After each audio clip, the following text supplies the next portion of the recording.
District 95. It's a surprise if it was not recording in the start, but now it is. And we're today at this podcast to talk to you about District 95 and peel off the curtain and show you the people behind the district and the work that the volunteers do to make sure that all the club members are engaged, are learning and growing. My name is Shahrukh Hussain. I'm the manager PR, and today we have the District 95 Division E Director, Marie-Claire Lutzke. And welcome, Mary. How are you, Marie-Claire? I'm very well. Thank you very much for having me. I'm excited to Thank you. be here. Thank you for taking time out because I know it's a huge investment to be part of Toastmasters and then to be maybe a club officer, but you're not only a club officer, you're a division director. Yeah. So just because this question is coming in my head, how many clubs do you have under your division roundabout? Right now we have 14 clubs and they're divided into three different areas. 14 clubs. Wow. Here, sometimes they struggle with one club and then for managing and helping out 14 clubs. That's amazing. So let's start off with a little bit of your background. So can you tell us about your profession, your personal life, whatever you want to share? Sure. I'm a school teacher and I studied English and German, so those are the subjects I teach. So I'm very familiar with rhetorics and the written word and literature and languages. I've always been interested in that. And so Toastmasters is basically right up my alley, so to speak. And Division That's E is located in the southwest of Germany. So I live in Baden-Württemberg in a little town called Herrenberg. It's about 40 minutes from our capital, Stuttgart. And that's what I do and where I live. fantastic. And your home club right now, you're a member of which club or clubs? Because sometimes people surprise me, they're members of multiple clubs. I'm a member of one club. My home club is Stuttgart International Toastmasters Club. It's located in Böblingen, and I've been a member since June 2020. So I Wow, joined right in the 2020. COVID time. Yes. Wow. And what motivated you to be part of Toastmasters? I mean, what inspired you to do that? My sister inspired me. She's been a Toastmaster for way more than 12 years or 10 Wow. years. She already has a DTM. And I've always Nice. been interested in what she does at Toastmasters, but I've never had the time. So I was Right. either in the middle of my studies or my practical training to become a teacher, and that took a lot of time. And I didn't have time for hobbies like Toastmasters because I always knew if I became a Toastmaster, I would be a Toastmaster that would devote a lot of time to writing speeches, delivering them as perfectly as I can, and serving as a club officer and benefit from everything that Toastmasters has to offer. So in 2020, I had just switched jobs and I had more time. And then I was finally able to join and become a Toastmaster. And I've loved it ever since. Fantastic. I mean, as it is, I have a lot of respect for the teachers and the contribution that they make to the society, and it shapes the future into an understanding of what the worldview can be and should be looked at. And on top of that, you are a Toastmaster where you, as you said, writing speeches, and it's so much more just on knowing the Toastmaster process. So let's get into the next question, which is kind of built into it. What are the benefits of being a Toastmaster according to you? Well, you benefit from, first of all, your club and the feedback that you receive and the opportunities that you get in each meeting and in between meetings, whether it's preparing a speech, being table topics master, or evaluating other Toastmasters. So I think you just have a safe and comfortable environment, and there is room for trial and error. And then you have this great mix of experienced Toastmasters and newer Toastmasters, and it's such a great way to learn public speaking. And I generally believe that you should take on each role, different roles in each meeting, so you can learn the different tasks. Because the first time I was Toastmaster of the evening, I was surprised how hard it was. It seems so easy when another Toastmaster does it, but when I was Toastmaster of the evening for the first time, I realized nothing is easy. You make it look easy because you have prepared for it and you've practiced and you know how to deal with unforeseen things that happen sometimes. Usually not in a Toastmasters meeting. I get that a lot of work at work. So you grow as an individual Toastmaster. You benefit from from working with others, helping others. And I think there's great value in that. And personally, I also think it's just a lot of fun. It's a great way to spend my free time. I really enjoy it. Fantastic. I mean, and spoken very eloquently about that, that if you're prepared and things look easy. I mean, Mhm. inside, because when you're on stage, it's not that the butterflies go away. It's not that the confusion Mm. isn't there when when something moves in the background or and you're talking on stage. But as a Toastmaster of the evening, you've got to be very, very adaptable. And I remember the first time I was the timer. You talked about taking different role. Oh my God. I have to share this. It's kind of embarrassing, but that's the point of Toastmasters, that you share your, moments. So after those prepared speeches, fantastic. I was very new. I think it was December. I think last meeting before Christmas or something like that. And they said, okay, so you're going to be the timer. Okay, fine. So okay, cards, everything went well. Prepared speeches, fantastic. Table topics, fantastic. No problems. And then they gave the evaluations. Fine. I didn't time the evaluations because I didn't know. So he says, "Okay, so timer, are we qualified?" And I was like, I didn't time you." And he says, Oh "Well, then," no. and I remember it was James, and he was fantastic. He's an amazing person who helped me in the start understanding everything. It was a lot of fun, and then he was very kind enough. Okay, so then we won't have the best evaluator. So or I think he said, okay, so then we both qualify. We'll assume that we've qualified. You can vote, and it was again because he'd done it so many times. But would you agree that you cannot explain the Toastmaster experience? You just have to experience it. Yes. I told that to an acquaintance of mine and I asked her, well, would you like to join a Toastmasters meeting? And she said, what is it about? And I explained it to her, but I really basically ended up telling her what you just said. I said, you have to come to one meeting and experience what it's like, and then you'll know. And then once you dive into that amazing atmosphere that my club and all the clubs I've visited offer, it's fantastic. And you just, I cannot think of a reason of not joining. Unless you don't have the time to commit to Toastmasters, I could see that. But it's very self-paced, how you learn, how you go through your paths. And basically, you can make it work for you, regardless of what else you do. That's something that I've also learned from Toastmasters. Well, my next question, thank you. My next question is, you're the division director. So before you became the division director since 2020, what were the different club officer roles or roles that you took on as Toastmasters in your club and then in the district? The first club officer role I took was president because Wow. I looked at what the president tasks are and I just really knew that that's what I wanted to do first. And I could not understand why I was the only one.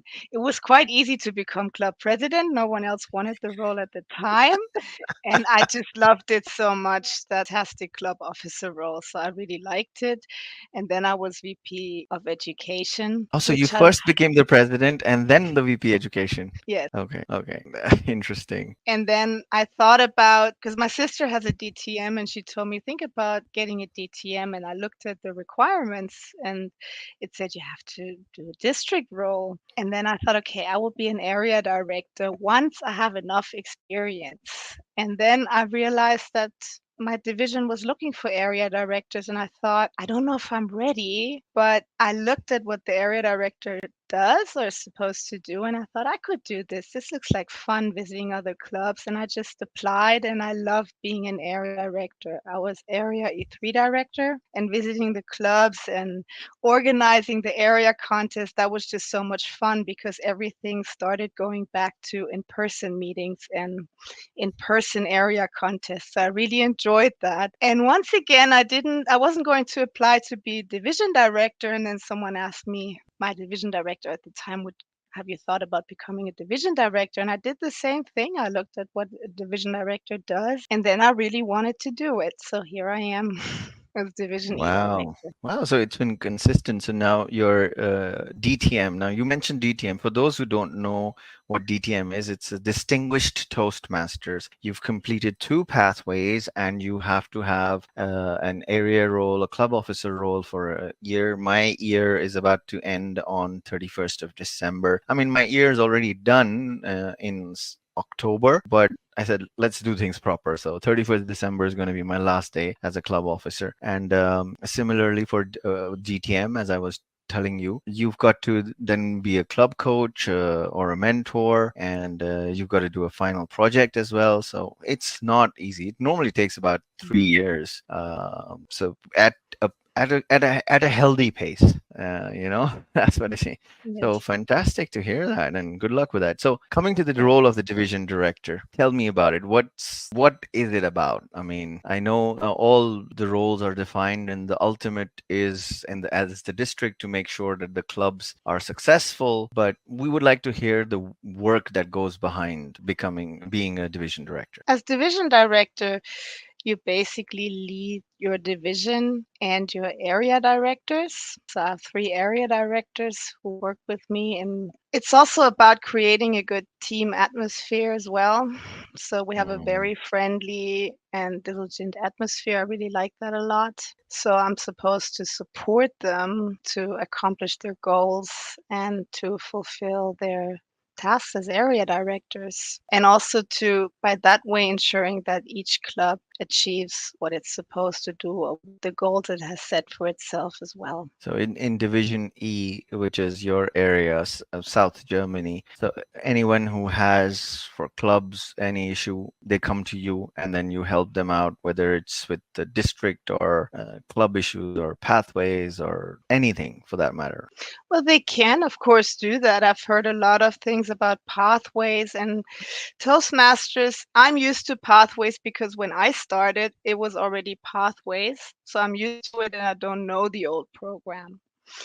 So I don't have that comparison that I draw. But a lot of Toastmasters have told me in my division that they have problems, issues with pathways. And I've never had those issues. I could see where they stem from. And so one of my area directors, our area E1 director, and I decided to give an online pathways workshop. And Mm. that actually worked out really well. And what I really enjoy is that I like to reach out to other Toastmasters in general. I love meeting new people, working with new people, even outside of our division. So we asked Laurina Bergquist, the district pathways lead, if she would like to join us for that session.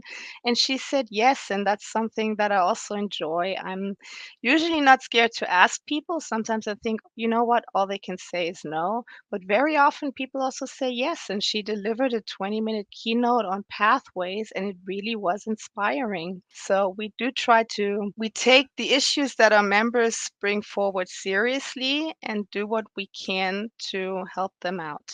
But basically, sometimes also say it's the area directors. It's the area director who's supposed to support his. I only have male area directors, so I can just say his area. So they also approach the area directors and then they report back to me if they feel, well, this is an issue that hasn't been solved. Oh, hey, look, I addressed the issue and we were able to solve the problem. That's fantastic. And of course, one of the fun things to do is the area competitions and then the division competitions. So, how's your experience been for that? But when I was an area director, I was quite nervous about organizing the area contest, but it turned out to be just fine. It turned out better than I had imagined or what I hoped it would be. And I've had a lot of experienced Toastmasters whom I reached out to who showed up, who helped out, who delivered target speeches, decided to be judges. And now I'm in the midst of planning the Division E contest. And of course, the Division contest is another level. But that's also where all the areas, the entire division comes together. I'm quite excited to host it as well. So I'm very much looking forward. Yeah, so have you got the venue finalized or the dates or everything? I think the dates are finalized. Yes, I'm planning to have it on Saturday, the 13th of April next year, of course. And I'm this close to announcing the location. So you have to keep an eye on Marie-Claire's announcement and where it is. And 13th of April seems to be one of the busiest days the district will have, because I know for a fact that a lot of divisions I think out of the 8 divisions, we're having like 5 or 6 divisional competition on the same date. Yes.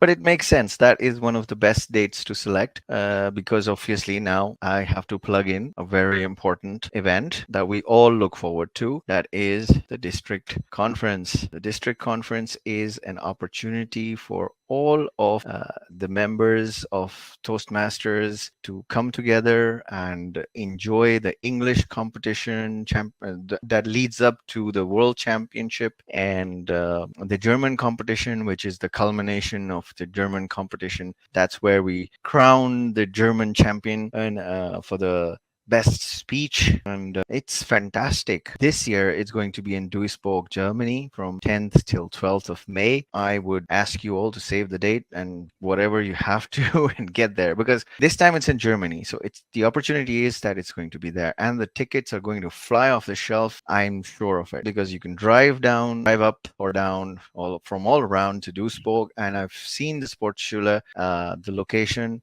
in Duisburg. It's a fantastic location. I mean, I love the place. And we were just before the snowfall there in November. So it was cold, but in May it won't be, hopefully. But it was wonderful weather, the plains and the greenery. We had a lot of fun. Duisburg itself is in a very unique town, sorry, city. That's a common mistake that we all end up saying.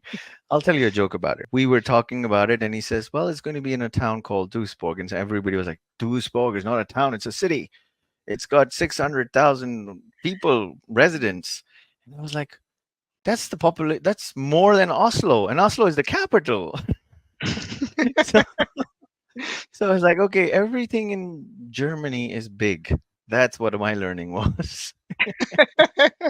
What we're assuming as towns are also cities, and thriving cities at that. I really enjoyed my stay in Duisburg, and the planning session went fantastic. Guido, who's the head of the committee, he's working really hard, and Christian, basically the PR team head. I've seen the mock-ups of the website and everything. It's really exciting. So it's going to be a lot of fun. So here I want to tell you about, if you're in these areas, Denmark, Faroe Islands, Germany, Greenland, Iceland, Norway, any of these places, you can definitely start a new club, join a club, look for a club. And if you have any issues, you can reach out to us through the website district-95.org. And you can reach us through Facebook, LinkedIn, and basically the point is that Toastmasters is an opportunity for you to, practice what you've learned, practice leadership skills while taking on the roles, and practice your public speaking by giving speeches. I know a lot of communication workshops that are amazing, but they all say you have to practice. I don't know of any other place. You're a teacher. Have you experienced any other place? I mean, other than Toastmasters, where people can actually practice public speaking? I think out of all the things that come to my mind, and there's really not that many, Toastmasters is your best option. It Yeah, combines what you can choose the language you prefer, whether it's English or German. yeah. So we have 4 English-speaking clubs in my division, or Division E. It's not just my division, of course. Or you can choose, a lot of cities have English and German-speaking clubs, and I think it's just the best thing because you practice so many different skills. It's also about working in the background when you organize things, or VP of education organizing the meetings, so you get a lot out of it, and I think Toastmasters is the best one. I agree with you.